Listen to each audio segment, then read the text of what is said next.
नमस्कार। प्रस्तुत है मुंशी प्रेमचंद्र जी की लिखी कहानी पूस की रात। हल्कू ने आकर स्त्री से कहा, सहना आया है, लाओ जो रुपए रखे हैं उसे दे दूं, किसी तरह गला तो छूटे। मुन्नी झाड़ू लगा रही थी, पीछे फिरकर बोली, 3 तो रुपए हैं, दे दोगे तो कम्बल कहाँ से आवेगा। माघ पूस की रात हार में कैसे कटेगी। उससे कह दो फसल पर दे देंगे, अभी नहीं है। हल्कू एक क्षण अनिश्चित दशा में खड़ा रहा। पूस सिर पर आ गया। कम्बल के बिना हार में रात को वह किसी तरह नहीं जा सकता, मगर सहना मानेगा नहीं, घुड़कियां जमावेगा, गालियां देगा। बला से जाड़ों में मरेंगे, बला तो सिर से टल जाएगी।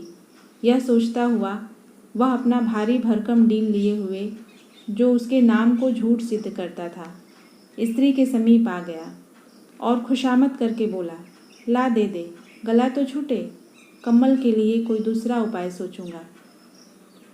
मुन्नी उसके पास से दूर हट गई और आंखें तरेरते हुए बोली, कर चुके दूसरा उपाय, जरा सुनूं तो कौन सा उपाय करोगे।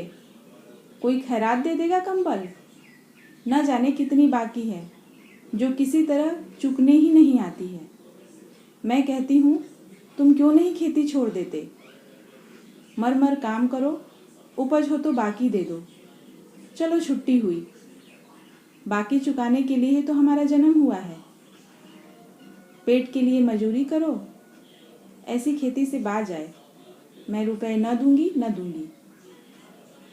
हल्कू उदास होकर बोला, तो क्या गाली खाऊं। मुन्नी ने तड़प कर कहा, गाली क्यों देगा, क्या उसका राज है। मगर यह कहने के साथ ही उसकी तनी हुई भौहें ढीली पड़ गईं। हल्कू के उस वाक्य में जो कठोर सत्य था, वह मानो एक भीषण जंतु की भांति उसे घूर रहा था। उसने जाकर आले पर से रुपए निकाले और लाकर हल्कू के हाथ पर रख दिए। फिर बोली, तुम छोड़ दो अब की से खेती, मजूरी में सुख से 1 रोटी तो खाने को मिलेगी, किसी की धौंस तो न रहेगी। अच्छी खेती है, मजूरी करके लाओ, वह भी उसी में झोंक दो, उस पर धौंस। हल्कू ने रुपए ले लिए और इस तरह बाहर चला मानो अपना हृदय निकाल कर देने जा रहा हो। उसने मजूरी से 1-1 पैसा काट कपट कर 3 रुपए कम्बल के लिए जमा किए थे। वह आज निकले जा रहे थे। एक एक पग के साथ उसका मस्तक अपनी दीनता के भार से दबा जा रहा था। पूस की अंधेरी रात, आकाश पर तारे भी ठिठुरते हुए मालूम होते थे। हल्कू अपने खेत के किनारे ऊख के पत्तों की एक छतरी के नीचे बांस के खटोले पर अपनी पुरानी गाढ़े की चादर ओढ़े पड़ा कांप रहा था। खाट के नीचे उसका संगी कुत्ता जबरा पेट में मुंह डाले सर्दी से कू कू कर रहा था। 2 में से एक को भी नींद न आती थी। हल्कू ने घुटनियों को गर्दन में चिपकाते हुए कहा, क्यों जबरा, जाड़ा लगता है। कहता तो था घर में पुआल पर लेट रहा, तो यहाँ क्या लेने आए थे, अब ठंड खाओ। मैं क्या करूं, जानते थे मैं यहाँ हलवा पूरी खाने आ रहा हूँ, दौड़े दौड़े आगे आगे चले आए। अब रो नानी के नाम को। जबरा ने पड़े पड़े दुम हिलाई और अपनी कू कू को दीर्घ बनाता हुआ एक बार जम्हाई लेकर चुप हो गया। उसकी श्वान बुद्धि ने शायद ताड़ लिया, स्वामी को मेरी कू कू से नींद नहीं आ रही है। हल्कू ने हाथ निकालकर जबरा की ठंडी पीठ सहलाते हुए कहा, कल से मत आना मेरे साथ, नहीं तो ठंडे हो जाओगे। यह रांड पछुआ न जाने कहाँ से बर्फ लिए आ रही है। उठूं फिर एक चिलम भरूं, किसी तरह रात तो कटे। 8 चिलम तो पी चुका। यह खेती का मजा है। और एक एक भगवान ऐसे पड़े हैं जिनके पास जाड़ा जाए तो गर्मी से घबरा कर भागे। मोटे मोटे गद्दे, लिहाफ, कम्बल, मजाल है जाड़े का गुजर हो जाए, तकदीर की खूबी। मजूरी हम करें, मजा दूसरे लूटें। हल्कू उठा, गड्ढे में से जरा सी आग निकालकर चीलम भरी। जबरा भी उठ बैठा। हल्कू ने चीलम पीते हुए कहा, पिएगा चीलम? जाड़ा तो क्या जाता है, जरा मन बदल जाता है। जबरा ने उसके मुंह की ओर प्रेम से छलकती हुई आंखों से देखा। हल्कू, आज और जाड़ा खा ले। कल से मैं यहाँ पुआल बिछा दूंगा, उसी में घुसकर बैठना, तब जाड़ा न लगेगा। जबरा ने अपने पंजे उसकी घुटनियों पर रख दिए और उसके मुंह के पास अपना मुंह ले गया। हल्कू को उसकी गर्म सांस लगी। चीलम पीकर हल्कू फिर लेटा और निश्चय करके लेटा कि चाहे कुछ भी हो, अब की सो जाऊंगा। पर एक ही क्षण में उसके हृदय में कंपन होने लगा। कभी इस करवट लेटता, कभी उस करवट, पर जाड़ा किसी पिशाच की भांति उसकी छाती को दबाए हुए था। जब किसी तरह न रहा गया तो उसने जबरा को धीरे से उठाया और उसके सिर को थपथपाकर उसे अपनी गोद में सुला लिया। कुत्ते की देह से जाने कैसी दुर्गंध आ रही थी, पर वह उसे अपनी गोद में चिपटाए हुए ऐसे सुख का अनुभव कर रहा था जो इधर महीनों से उसे न मिला था।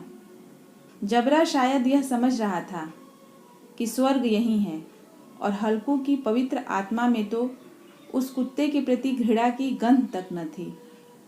अपने किसी अभिन्न मित्र या भाई को भी वह इतनी ही तत्परता से गले लगाता। वह अपनी दीनता से आहत न था जिसने आज उसे इस दशा को पहुंचा दिया। नहीं, इस अनोखी मैत्री ने जैसे उसकी आत्मा के सब द्वार खोल दिए थे और उसका एक एक अणु प्रकाश से चमक रहा था। सहसा जबरा ने किसी जानवर की आहट पाई। इस विशेष आत्मीयता ने उसमें एक नई स्फूर्ति पैदा कर दी थी, जो हवा के ठंडे झोंकों को तुच्छ समझती थी। वह झपट कर उठा और छपरी से बाहर आकर भौंकने लगा। हल्कू ने उसे कई बार चुमकार कर बुलाया, पर वह उसके पास न आया। हार में चारों तरफ दौड़ दौड़ कर भौंकता।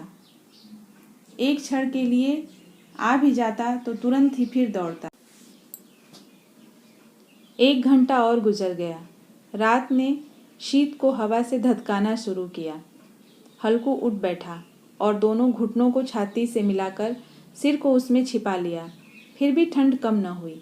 ऐसा जान पड़ता था सारा रक्त जम गया है, धमनियों में रक्त की जगह हिम बह रहा है। उसने झुककर आकाश की ओर देखा। अभी कितनी रात बाकी है। सप्तऋषि अभी आकाश में आधे भी नहीं चढ़े। ऊपर आ जाएंगे तब कहीं सवेरा होगा। अभी पहर से ऊपर रात है। हल्कू के खेत से कोई 1 गोली के टप्पे पर आमों का एक बाग था। पतझड़ शुरू हो गई थी। बाग में पत्तियों का ढेर लगा हुआ था। हल्कू ने सोचा, चलकर पत्तियां बटोरूं और उन्हें जलाकर खूब तापूं। रात को कोई मुझे पत्तियां बटोरते देख तो समझे कोई भूत है। कौन जाने कोई जानवर ही छिपा बैठा हो, मगर अब तो बैठे नहीं रह जाता। उसने पास के अरहर के खेत में जाकर कई पौधे उखाड़ लिए और उनका एक झाड़ू बनाकर हाथ में सुलगता हुआ उपला लिए बगीचे की तरफ चला। जबरा ने उसे आते देखा तो पास आया और दुम हिलाने लगा। हल्कू ने कहा, अब तो नहीं रहा जाता जबरू, चलो बगीचे में पत्तियां बटोर कर तापें। टाँठे हो जाएंगे तो फिर आकर सोएंगे, अभी बहुत रात है। जबरा ने कूकू करके सहमति प्रकट की और आगे आगे बगीचे की ओर चला। बगीचे में खूब अंधेरा छाया हुआ था और अंधकार में निर्दय पवन पत्तियों को कुचलता हुआ चला जाता था। वृक्षों से ओस की बूंदें टप टप नीचे टपक रही थीं। एकाएक एक झोंका मेहंदी के फूलों की खुशबू लिए हुए आया। हल्कू ने कहा, कैसी अच्छी महक आई जबरू, तुम्हारी नाक में भी तो सुगंध आ रही है। जबरा को कहीं जमीन पर एक हड्डी पड़ी मिल गई थी। उसे चिचोड़ रहा था। हल्कू ने आग जमीन पर रख दी और पत्तियां बटोरने लगा। जरा देर में पत्तियों का ढेर लग गया। हाथ ठिठुर जाते थे, नंगे पांव गले जाते थे और वह पत्तियों का पहाड़ खड़ा कर रहा था। इसी अलाव में वह ठंड को जलाकर भस्म कर देगा। थोड़ी देर में अलाव जल उठा। उसकी लौ ऊपर वाले वृक्ष की पत्तियों को छू छू कर भागने लगी। उस अस्थिर प्रकाश में बगीचे के विशाल वृक्ष ऐसे मालूम होते थे मानो उस अथाह अंधकार को अपने सिरों पर संभाले हुए हों। अंधकार के उस अनंत सागर में यह प्रकाश एक नौका के समान हिलता मचलता हुआ जान पड़ता था। हल्कू अलाव के सामने बैठा आग ताप रहा था। एक क्षण में उसने दोहर उतारकर बगल में दबा ली, दोनों पांव फैला दिए, मानो ठंड को ललकार रहा हो। तेरे जी में जो आए सो कर। ठंड की असीम शक्ति पर विजय पाकर वह विजय गर्व को हृदय में छिपा न सकता था। उसने जबरा से कहा, क्यों जब्बर, अब ठंड नहीं लग रही है? जब्बर ने कूं कूं करके मानो कहा, अब क्या ठंड लगती ही रहेगी? पहले से यह उपाय न सूझा। नहीं, इतनी ठंड क्यों खाते? जब्बर ने पूंछ हिलाई। अच्छा आओ, अब इस अलाव को कूदकर पार करें, देखें कौन निकल जाता है। अगर जल गए बच्चा तो मैं दवा न करूँगा। जब्बर ने उस अग्नि राशि की ओर कातर नेत्रों से देखा। मुन्नी से कल न कह देना, नहीं तो लड़ाई करेगी। यह कहता हुआ वह उछला और उस अलाव के ऊपर से साफ निकल गया। पैरों में जरा लपट लगी, पर वह कोई बात न थी। जबरा आग के गिर्द घूमकर उसके पास आ खड़ा हुआ। हल्कू ने कहा, चलो चलो, इसकी सही नहीं, ऊपर से कूद कर आओ। वह फिर कूदा और अलाव के इस पार आ गया। पत्तियां जल चुकी थीं। बगीचे में फिर अंधेरा छा गया था। राख के नीचे कुछ कुछ आग बाकी थी, जो हवा का झोंका आ जाने पर जरा जाग उठती थी, पर एक क्षण में फिर आंखें बंद कर लेती थी। हल्कू ने फिर चादर ओढ़ ली और गरम राख के पास बैठा हुआ एक गीत गुनगुनाने लगा। उसके बदन में गर्मी आ गई थी, पर जो जो शीत बढ़ती जाती थी उसे आलस से दबाए लेता था। जबरा जोर से भूख कर खेत की ओर भागा। हल्कू को ऐसा मालूम हुआ कि जानवरों का एक झुंड खेत में आया है। शायद नील गायों का झुंड था। उनके कूदने दौड़ने की आवाज़ें साफ कान में आ रही थीं। फिर ऐसा मालूम हुआ कि खेत में चर रही हैं। उनके चबाने की आवाज़ चर चर सुनाई देने लगी। उसने दिल में कहा, नहीं, जबरा के होते कोई जानवर खेत में नहीं आ सकता। नोच ही डाले, मुझे भ्रम हो रहा है। कहाँ, अब तो कुछ नहीं सुनाई देता। मुझे भी कैसा धोखा हुआ। उसने जोर से आवाज़ लगाई, जबरा जबरा। जबरा भूंकता रहा, उसके पास न आया। फिर खेत से चरे जाने की आहट मिली। अब वह अपने को धोखा न दे सका। उसे अपनी जगह से हिलना जहर लग रहा था। कैसा दंदाया हुआ था। इस जाड़े पाले में खेत में जाना, जानवरों के पीछे दौड़ना असह्य जान पड़ा। वह अपनी जगह से न हिला। उसने जोर से आवाज़ लगाई, लिहो लिहो लिहो। जबरा फिर भूंका। जानवर खेत में चर रहे थे। फसल तैयार है। कैसी अच्छी खेती थी, पर ये दुष्ट जानवर उसका सर्वनाश किए डालते हैं। हल्कू पक्का इरादा करके उठा और 2-3 कदम चला, पर एकाएक हवा का ऐसा ठंडा चुभने वाला बिच्छू के डंक का सा झोंका लगा कि वह फिर बुझते हुए अलाव के पास आ बैठा और राख को कुरेद कर अपनी ठंडी देह को गरमाने लगा। जबरा अपना गला फाड़ डालता था। नील गायें खेत का सफाया किए डालती थीं और हल्कू गरम राख के पास शांत बैठा हुआ था। अकर्मण्यता ने रस्सियों की भांति उसे चारों तरफ से जकड़ रखा था।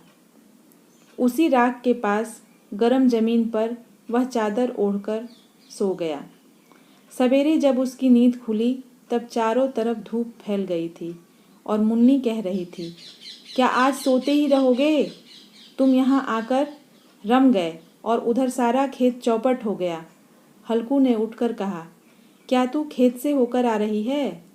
मुन्नी बोली, हाँ, सारे खेत का सत्यानाश हो गया।